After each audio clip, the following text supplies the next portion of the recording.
Assalamualaikum warahmatullahi wabarakatuh. Pada kuliah kali ini untuk mata kuliah kimia organik, untuk pertemuan pertama kita akan membahas mengenai konsep dasar kimia organik. Nah, sebagai pendahuluan, jadi kimia organik ini merupakan salah satu dari cabang ilmu kimia yang biasanya mempelajari tentang senyawa-senyawa yang berasal dari alam.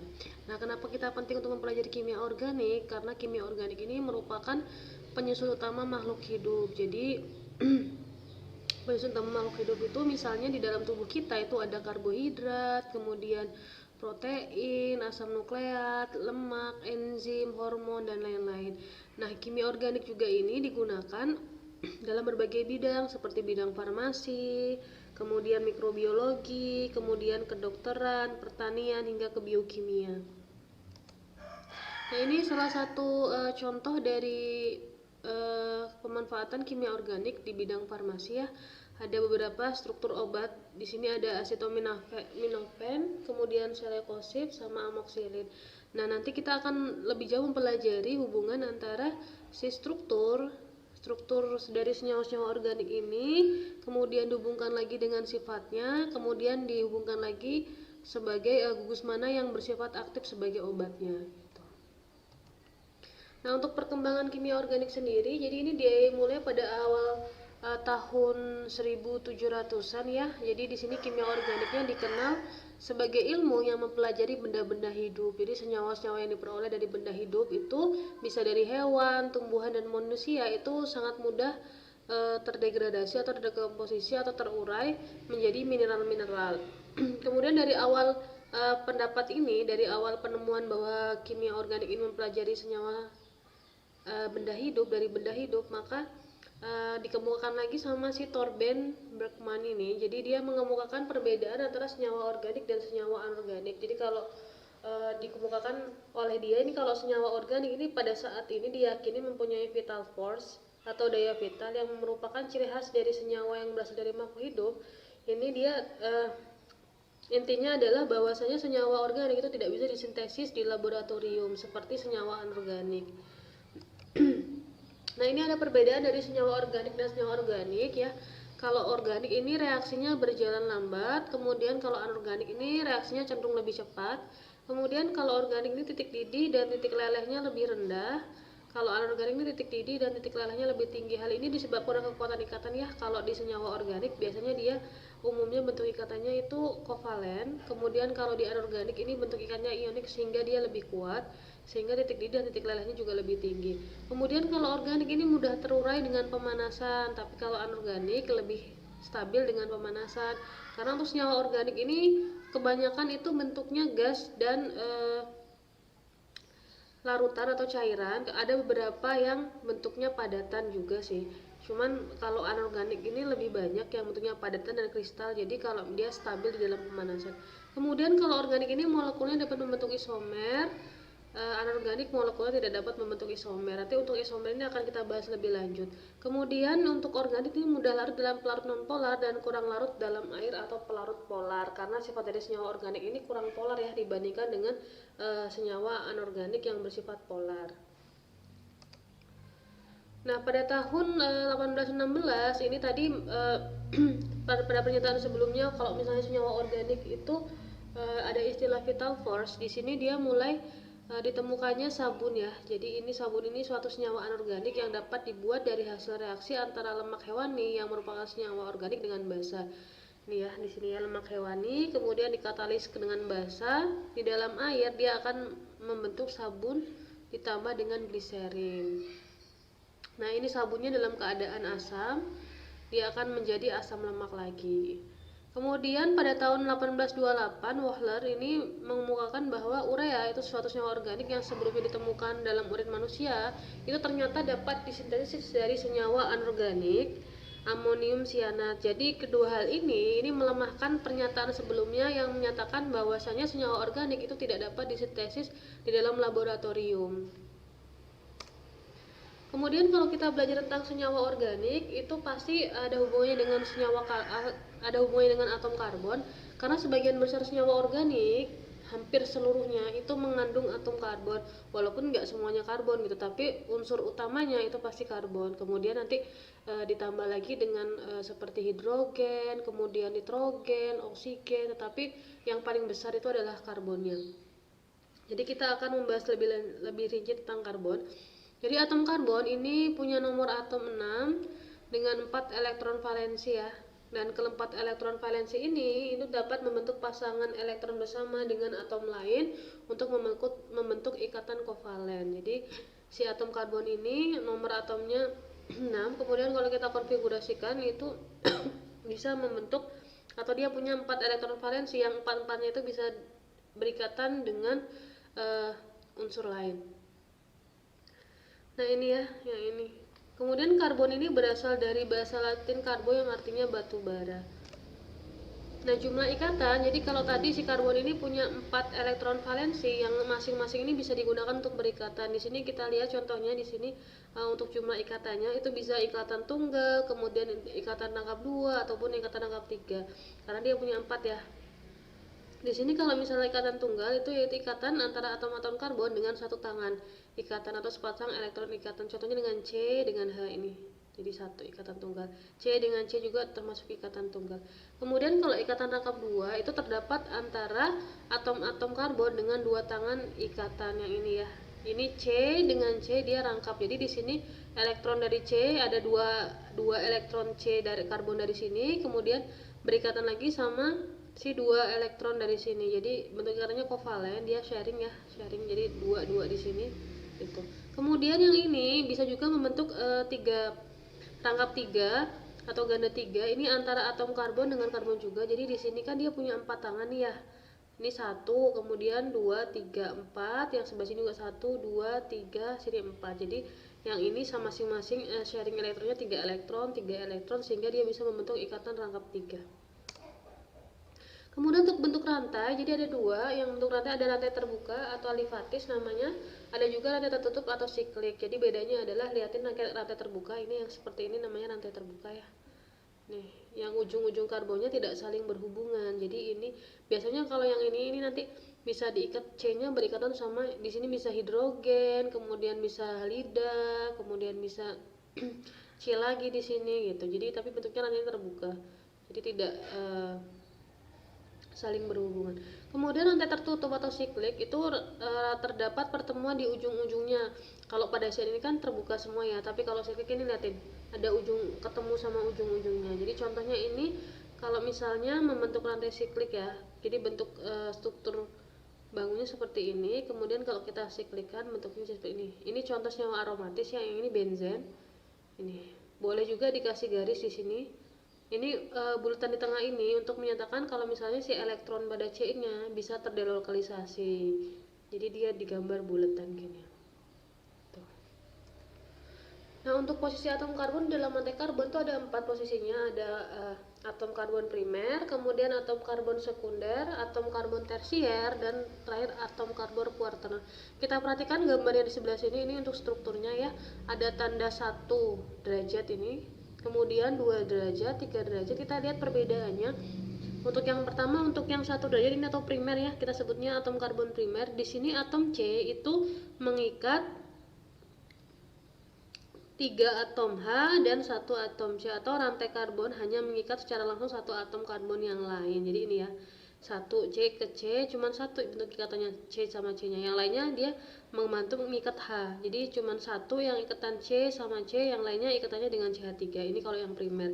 Jadi kalau pada struktur ini kalau kita klasifikasikan itu ya, ini primer, ini primer, ini primer, ini primer, ini primer. Kemudian kalau sekunder dia mengikat secara langsung 2 atom karbon. Jadi yang ikat 2 atom karbon nih, contohnya yang ini. Ini berikatan karbon sama yang ini, berikatan karbon juga sama yang ini juga sama ya. Ini berikatan karbon sama yang ini, berikatan juga sama yang ini. Jadi kalau kita klasifikasikan di sini ada 1, 2, 3 atom karbon sekunder. Kemudian atom karbon tersier ini mengikat secara langsung 3 karbon. Jadi dia langsung 3 ikatnya. Contohnya ini dia langsung ngikat di sini C1, di sini C-nya juga 1, di sini C, jadi ada 3 C yang diikat sama dia. Kalau dari struktur ini hanya 1 ya, untuk yang atom karbon tersier. Kemudian terakhir atom karbon kuaterner, dia langsung mengikat 4 atom C langsung ya. Jadi ini, yang ini C berikatan sama ini, C berikatan sama ini, C berikatan sama ini, C ini juga C. Jadi itu bedanya. Jadi kalau misalnya mau cara cepatnya kita membedakannya, ingat-ingat saja untuk untuk yang primer dia jumlah hanya 3. Kemudian untuk yang sekunder jumlah yang diikat 2. Kemudian tersier itu 1. Kalau kuarter itu tidak lagi mengikat H lagi. Jadi C-nya nggak punya H lagi untuk berikatan. Kemudian ini untuk bentuk dari orbital atom karbon ya. Ini untuk contoh dari orbital, bentuknya SPD. Kalau S ini bentuknya seperti bola pejal. Kemudian kalau P ini seperti balon terpilin. Kalau D ini juga sama ya, cuma dia kelopaknya ada 4. Tapi untuk D ini nanti karena dia punya 5 ruang orbital, dia akan jauh lebih kompleks daripada P dan S gitu. Nah, ini untuk kulit pertama mengandung orbital 1s, sehingga jumlah elektron pada kulit ini adalah 2. Jadi kalau orbital 1s itu kan diisi, kalau untuk subkulit S itu isi elektronnya 2, makanya dia jumlah elektronnya 2. Kemudian kulit yang mengandung orbital 2s ini juga sama ya 2, tapi untuk 3 orbital 2p sehingga jumlah elektron pada kulit ini adalah 8. Jadi 2p-nya ini kan 6. Jadi 6 ditambah 2s ini sama dengan 8 itu. Nah, ini untuk konfigurasi atom karbon pada saat keadaan dasar. Jadi nomor atom karbon tadi 6. Kalau kita konfigurasikan, ini 1s, 1s2, 2s2, 2p2. Kemudian ketika dia berikatan, dia akan terhibridisasi membentuk konfigurasi seperti ini. Kenapa dia terhibridisasi? Kalau misalnya ini tetap pada saat kondisinya seperti ini kalau yang hanya bisa berikatan, ini kan yang belum berpasangan hanya 2 nih, 2p. Jadi kemungkinan bentuk ikatannya itu hanya 2. Gitu. Tapi kalau ini terhibridisasi ke sini, dia naik energinya. Jadi ada 4 elektron yang tidak berpasangan, sehingga atom karbon itu punya kesempatan untuk membentuk 4 ikatan. Ya ini ya. Nah, ini contoh ikatannya pada CH4 misalnya ya.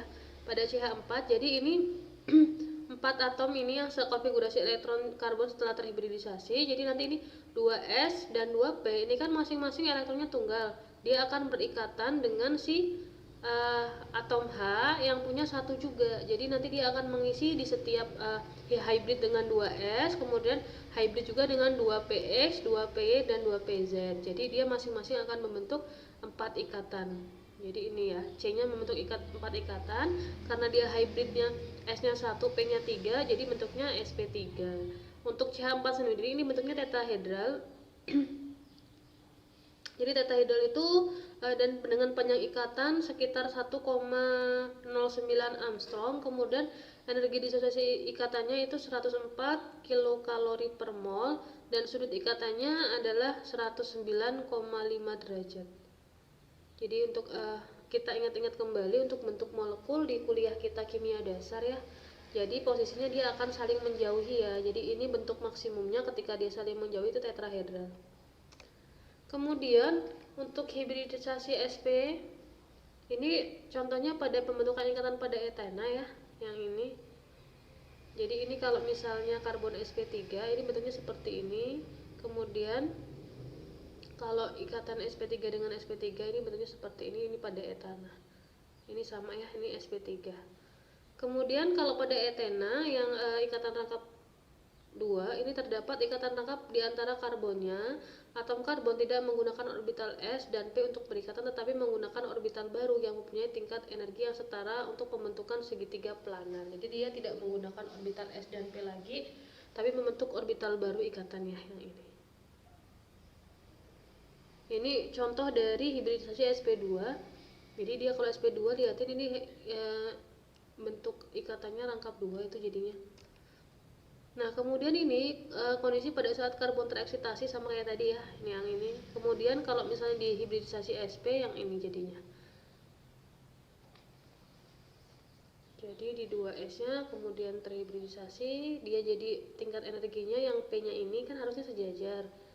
Nah, ini jadi beda. Jadi ini 2s-nya kemudian 2p-nya jadi punya tingkatan energi yang berbeda. Jadi dua orbital sp dari dua atom karbon membentuk satu ikatan sigma, ini ikatan tunggal, sehingga dua orbital p akan membentuk ikatan pi. Jadi yang ini ya, ini S kemudian P, ini bentuk ikatannya jadi ikatan sigma, kemudian yang ini bentuk ikatannya jadi ikatan pi atau ikatan rangkap. Kemudian pada etuna atau ini ya rumusnya CH adalah salah satu senyawa hidrokarbon yang mempunyai ikatan rangkap 3 karbon-karbon. Jadi yang C sama C ini berikatan rangkap 3. Nah, ini menggunakan orbital sp sebagai hasil dari hibridisasi satu orbital 2s dan satu orbital 2p. Ini sama kayak gini mirip, tapi hanya satu jadi 3 ya. Jadi 1s kemudian 2p-nya gitu. Dua orbital 2 lainnya tidak berubah. Gitu. Oke, selanjutnya kita bahas untuk ikatan kimia. Jadi ini juga sudah dipelajari di kimia dasar ya. Kalau ikatan kimia itu ikatan atau gaya tarik menarik antara atom yang menyebabkan suatu senyawa kimia dapat bersatu. Kalau misalnya senyawa kan gabungan dari dua unsur atau lebih. Jadi untuk bergabung membentuk senyawa dia butuh ikatan kimia. Nah, secara garis besar ikatan kimia jadi dibagi menjadi dua, ada ikatan ionik dan ikatan kovalen. Tapi untuk senyawa organik itu lebih banyak pakai ikatan kovalen.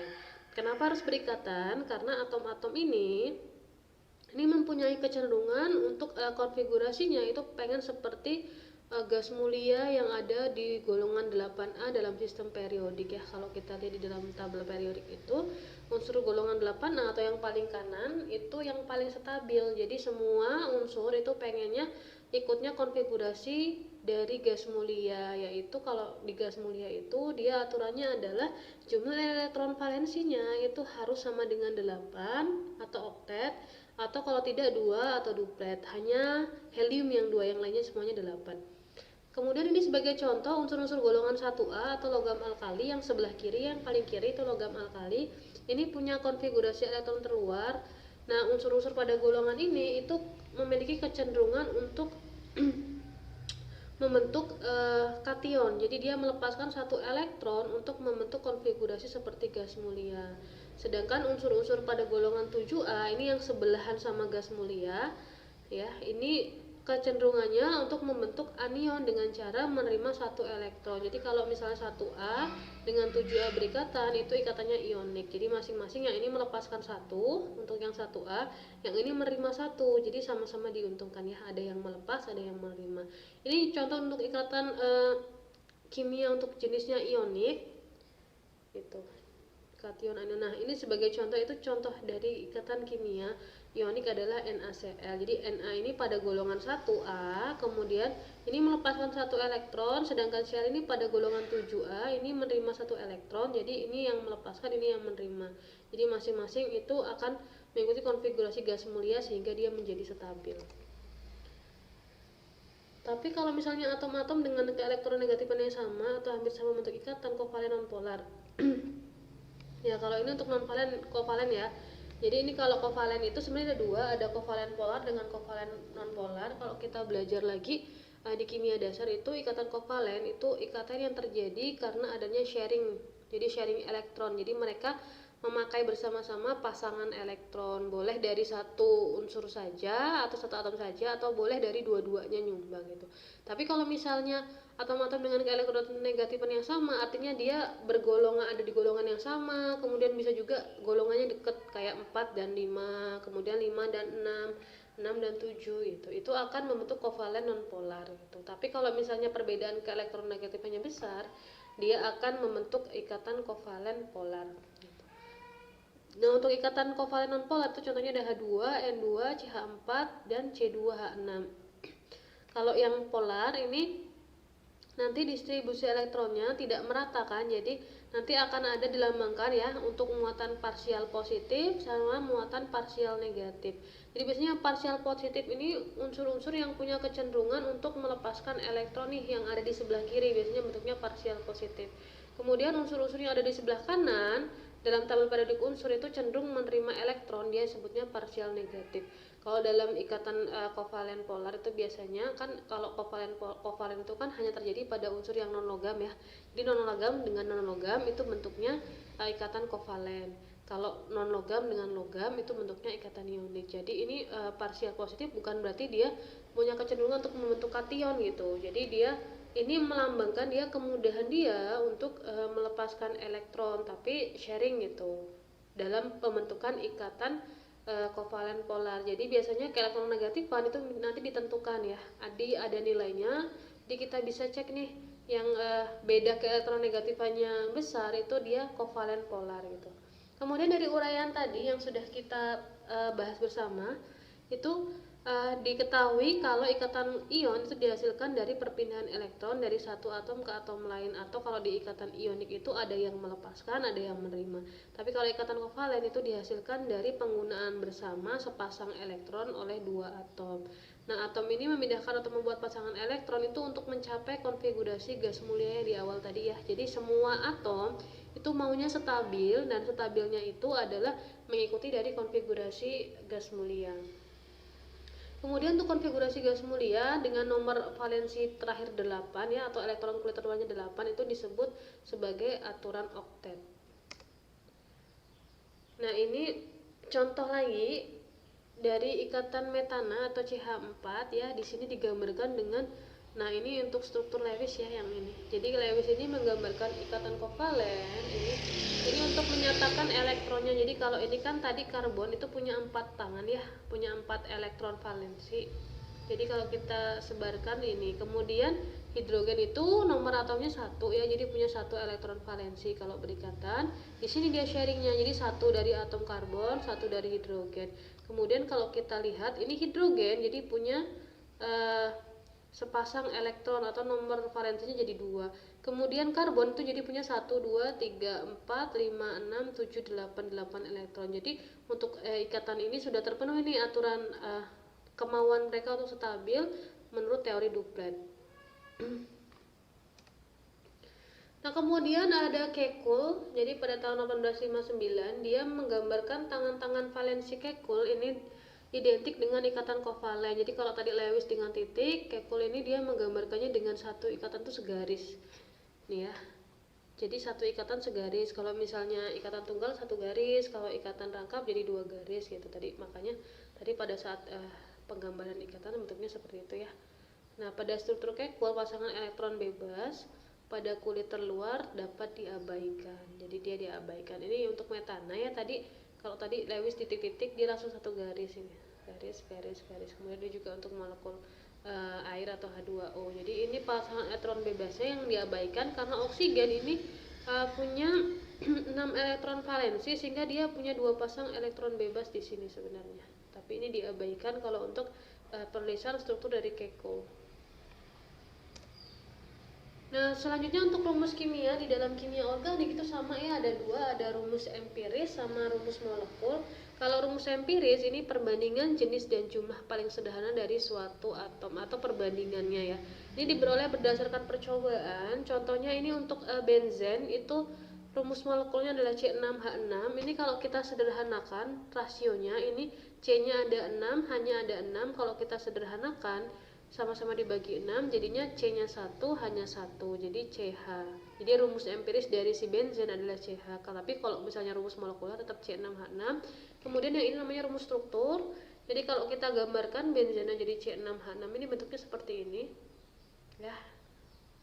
Kemudian bentuk sikliknya jadi seperti ini. Ya, ini rumus molekul ya. Jadi ada hubungannya sama rumus empiris. Kalau rumus molekul itu menyatakan jumlah dan jenis yang sebenarnya dari molekul dan merupakan kelipatan dari rumus empirisnya. Jadi kalau rumus empiris tadi hanya menyatakan rasio, kalau ini rumus sebenarnya. Contohnya ini glukosa mempunyai rumus molekul C6H12O6, yaitu setiap molekul glukosa mengandung 6 atom karbon, kemudian 12 atom hidrogen dan 6 atom oksigen. Ini rumus sebenarnya. Jadi tapi kita bisa mencari rumus molekul menggunakan rumus empiris, di mana untuk massa molar rumus molekulnya ini sama dengan X dikali dengan massa molar rumus empirisnya. Jadi kita tahu ya, kalau misalnya tahu MR-nya ini ya, difaktorin ini jadi ketahuan untuk rumus empirisnya. Nah, ini untuk rumus struktur ya. Kalau tadi rumus molekulnya sama rumus empiris nggak digambar, kalau rumus struktur ini digambar. Nih ya, contohnya mau rumus empirik etana ini kayak gini. Ini sorry yang ini nih. Ini kurang ya, harusnya CH3, C2H6 harusnya yang ini ya tanah. Yang ini. C2. Oh, ini rumus empiris ya. Jadi kalau rumus empiris kan dibagi ya perbandingannya. Jadi ini 2/6 atau sama dengan 1/3. Kalau kita bandingkan 1/3, jadi C-nya ada 1, H-nya ada 3. Kemudian untuk rumus molekulnya dia menyatakan jumlah yang asli, makanya di sini tetap C2H6. Kemudian sebelahnya ada rumus strukturnya. Di sini digambarkan menggunakan gambaran dari Kekulé tadi. Kalau satu ikatan digambarkan dengan garis. Kemudian ini rumus titik dari Lewis, contohnya seperti ini. Ini juga rumus garis sama. Nah, contoh lain ini ada 2 kloropentana dapat digambarkan sebagai rumus garis ikatan. Jadi kalau garis ikatan yang hanya untuk atom hidrogen itu bisa diabaikan pinggir-pinggir. Nah, kalau yang unsur yang selain itu tapi ditulis unsur yang itu. Jadi C dan H ini diabaikan, jadi bentuknya garis seperti ini. Kemudian Cl. Jadi ini untuk 2 kloropentana. Contohnya. Kemudian kalau ini dari rumus strukturnya bisa dimanfaatkan menjadi CH3 CH3. Jadi yang di sini C mengikat 3H di sebelah kiri, kemudian di sebelah kanan juga C mengikat 3H. Kalau kita manfaatkan rumusnya menjadi CH3 CH3. Nah, kalau untuk senyawa siklik tadi sama ya. Untuk senyawa siklik kan harus terhubung antara C dengan C-nya. Jadi ini hanya diabaikan, bentukannya seperti ini. Kalau misalnya ini siklopropana yang sebelah sini. Nah, kalau misalnya ada ikatan rangkap, tinggal dikasih garis 2 di ikatan rangkapnya di sebelah sini.